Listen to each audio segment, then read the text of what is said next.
Good morning, good afternoon. Hello, John. That was Um, extremely difficult. Sorry for all the confusion and everything. So it's good to see you here at last. Yeah, Um, I shouldn't take too long, so I have a couple of things to say. Thank you for joining us today.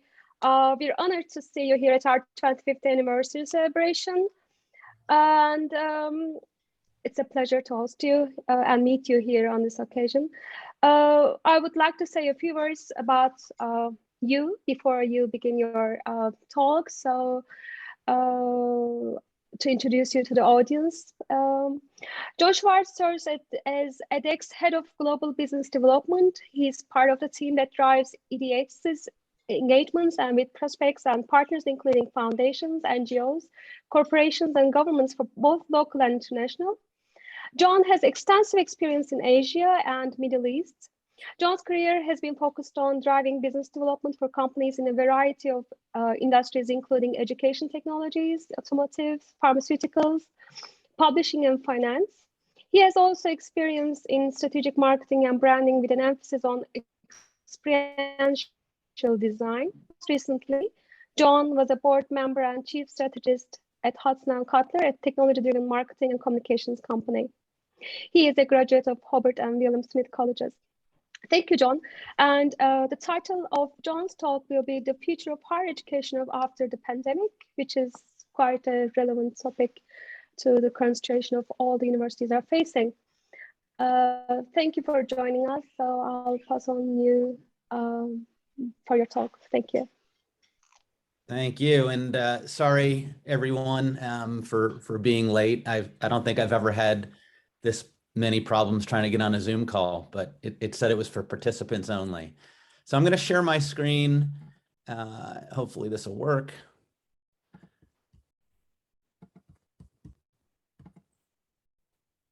Can everybody see it? I'm just assuming you can. So before I start, first, thank you very much for having me. And Anant Argawal, our founder, sends his best as well, and he was hoping he could have been here.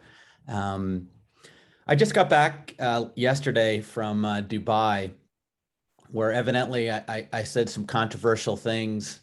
It was a conference on higher education from universities in the Gulf region. And it was a very interesting exchange of ideas. And I thought it would be really relevant to today to talk to you about some of the findings, that have been happening, in the world. The world, as we all know it, has changed so dramatically with the pandemic. Prior to the pandemic, I spent a lot of time keynoting around the world about the value of online education and how online education could supplement and buttress the in-person brick and mortar curriculum that universities are offering. And I can tell you that it was very challenging, even with MIT and Harvard and other, top schools, to really get them on board, to make them understand that the true future of education and lifelong learning would have a digital component to it. So the pandemic, in less than 3 weeks, everybody went online. And universities around the world were scrambling to figure out how they were going to be able to continue teaching, how they were going to be able to turn their in-person content into MOOCs, or how they were going to teach online. So the whole learning, higher education landscape has changed. So it's been remarkable to see how universities have been able to get by over the last year and survive and provide continuous learning and education to their students. Let me see if I can. So why are we leading this conversation, and why is it relevant to you? I mean, we're simply leading it because edX is a consortium of some of the best universities in the world. I think most of you know that edX was founded and funded by both Harvard and MIT.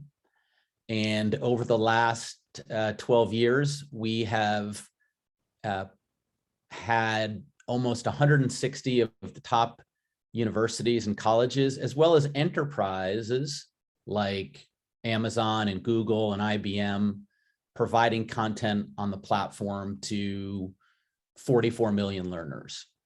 And so we're really trying to democratize and provide access to learners all over the world. And we feel very strongly, and I'm sure you as a leading technical university as well, feel strongly that you have to be part of this conversation. It's no longer an option to sit back and hope that things will continue in traditional fashion.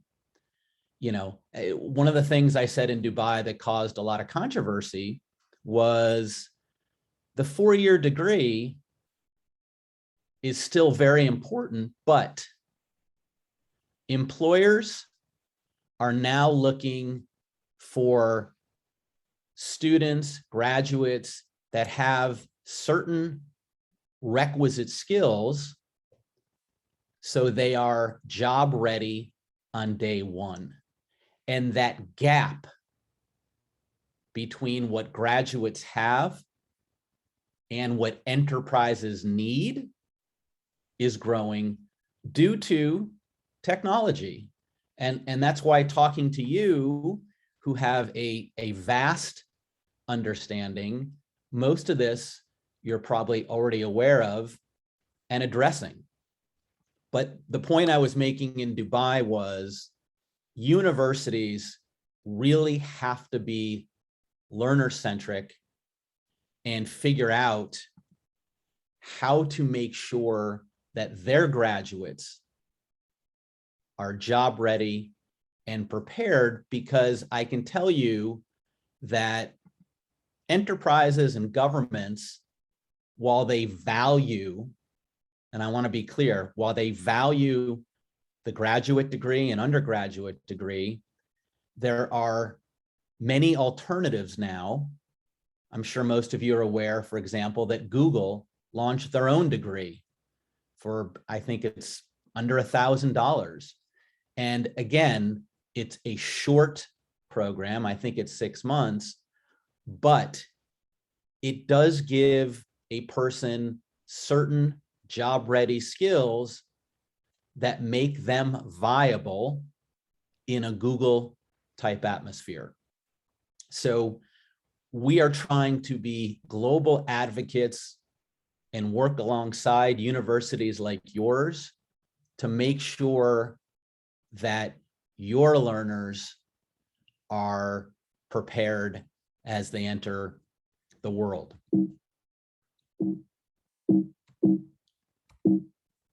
Let's see. I guess it's just one of those days. Let me see if I can. So what happened during the pandemic, was really unprecedented. And it really fast forward important thinking for every university, which is you can survive in a hybrid world. And I think most of academia is now very accepting of the fact that brick and mortar is absolutely important, but the ability to provide flexibility on your campuses so students can learn in a variety of different ways, and also so you can carry your institution's learning to a much wider audience is going to happen in this hybrid world. And what we're advocating is, I think universities really risk being somewhat marginalized if they're not part of this global conversation and online offering. So during COVID, we obviously gave away millions of courses to any university in the world to help them supplement their in-person curriculum. So if you needed a course in Java development, we were able to give you that from, one of the best institutions. So you didn't have to create it yourself because there was no time.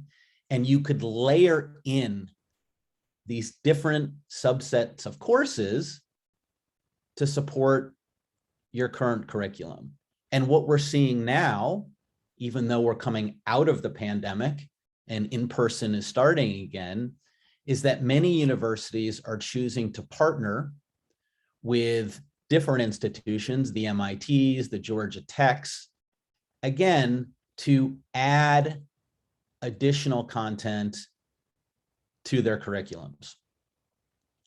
And so the pandemic, as terrible as it was, it forced everybody to see the value of not only online learning, but recognize that universities did not have to continue to overtax their professors, and that there were other ways for them to have immediate access with very little resources spent and put a university on parity with their peers and other learning institutions.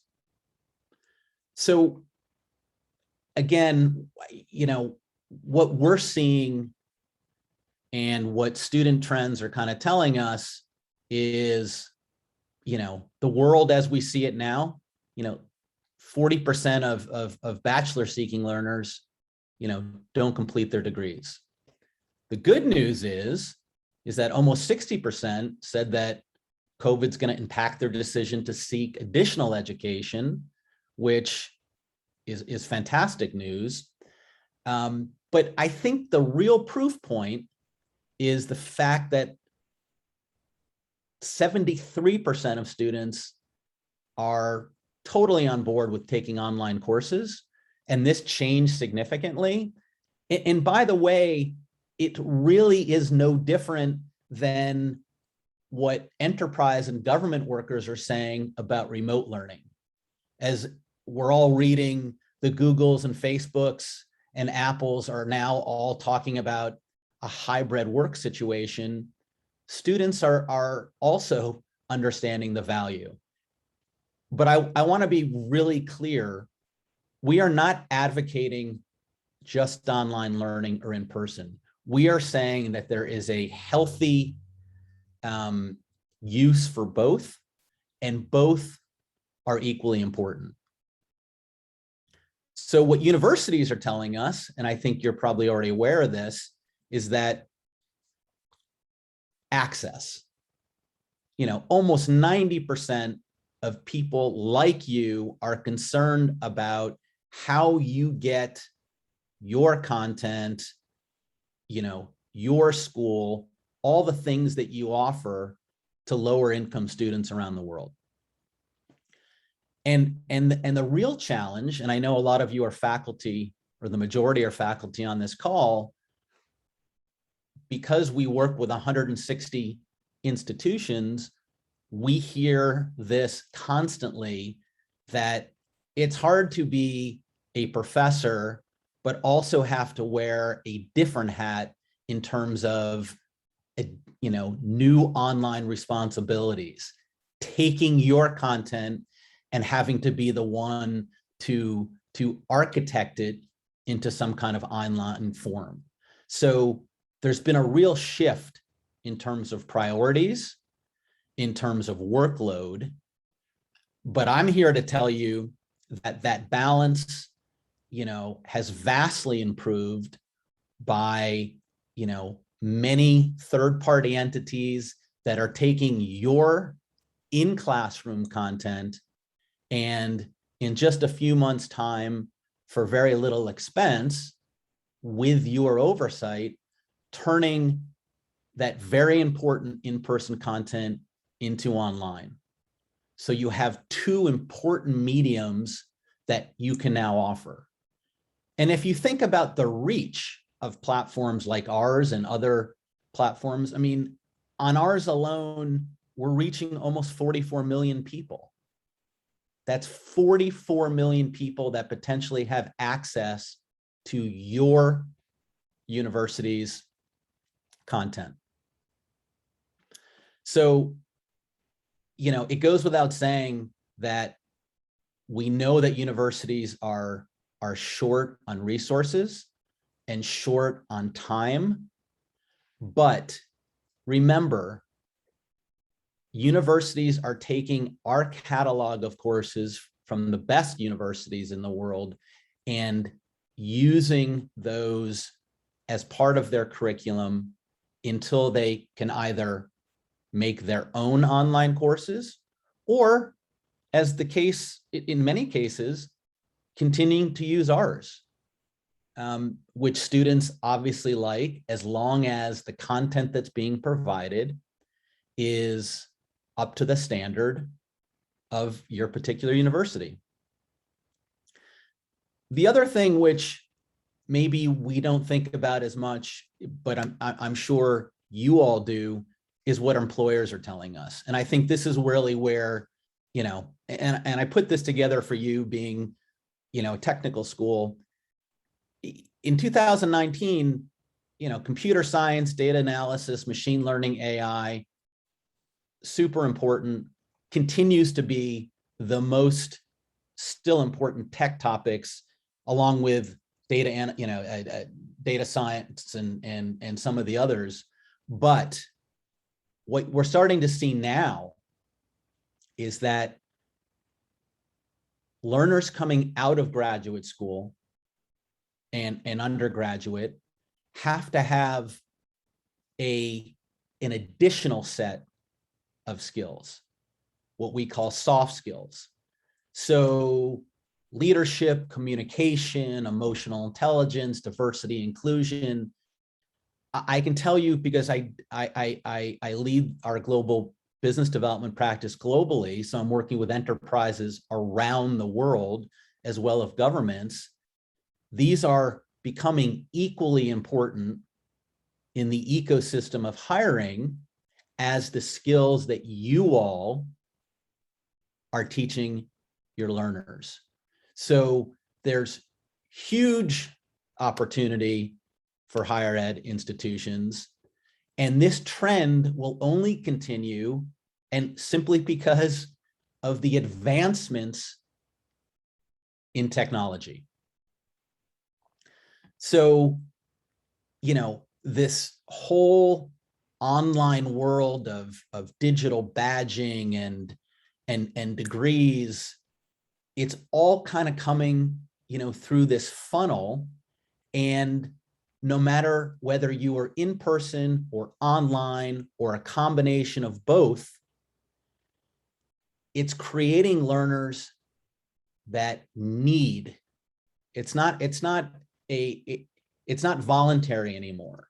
It's creating a new learner that has a myriad of skills in order to make them relevant and job ready, and to make that enterprise relevant and viable in this kind of new world. So I know I'm just about getting at time, and I'm certainly happy to take some questions, but what I would implore you to think about as you continue your online journey is that a lot of the tools and technology you have, and you are in unique position because you understand technology, but this whole sharing economy, again, like with what edX offers or other platforms, the things that you need until you decide how much of your content needs to go online, it's all there from other top universities. And there's programs like that we offer where it's really what I'll call, to use an American slang, plug and play. We can fill in any gaps that you have, and we can add and subtract, over time. But it's critically important, and I know this is very difficult for faculty, and academia in general, but the learner profile of your typical undergraduate and graduate learner, it's changing. When I went to college, there was no such thing as flexible delivery. There was no hybrid options. There were no cohorts, and there certainly was no self-pacing. But that's the world they live in. And where I got pushback in Dubai from chancellors and provosts and deans is, the fact that they're still arguing for the traditional model. And again, there's certainly a place for in-person, and a significant place, but we have to meet the learners the way they think. And we have to increase access. And you as a university, no matter how well you're endowed, no matter how much funding you have, it's imperative that you're part of this global conversation, and that your brand, your institution is part of that conversation. And it's a tremendous opportunity to mine more students into your curriculum and into your programs. So, I know we're just at time here, but I hope you got something out of this 26 minutes. And I already know, since I know your university, that you're moving in these very important directions in terms of your offerings and figuring out what the future of university existence will look like. So I'm happy to answer questions, but I didn't want to go over time. And again, very appreciative that you've given me this opportunity this afternoon. Thank you very much, John. All the information you've given were very valuable at this time of the education we're facing. Not to take too much time for the next speakers, I want to ask you just one question, if that's fine. I was wondering how the personalized learning will evolve over the years that we have online education, face-to-face education. Now it's moving to, you said 73% of the students want to take and use the courses fully or partially online. So would you prefer to do personalized learning, or would there be any cultural factors that would affect the adoption of personalized learning? If you could tell us very briefly, please. If I understand the question correctly, I think students still enjoy learning in groups, but the advantage of online is that the university can form small cohorts of people that will allow them to interact, engage, but can have a less prescriptive, way of learning. That's really the beauty of online. I don't think the future is, if you have 15,000 students, that all students are going to be taking, their own path. But the beauty of what online learning offers for certain groups of students in certain disciplines, they are able to form their own small groups, and because online learning is self-paced and accessible 24/7, it gives the university unique options for their learners. So, and I think we're so nascent in terms of, we're so at the very beginning of what the future looks like. Right now, it's about having the ability to supplement existing content and broadening your offerings with like-minded partners to give your students a much wider variety of access. But I think it's an excellent question, and I think we're going to learn a lot in the next few years about individualized or personalized learning, certainly in institutional settings. Thank you. Thank you, John. Thank you very much. So I would like to move on with the next speaker. If you're, we hope to meet you in person sometime on other occasions, hopefully. I hope so.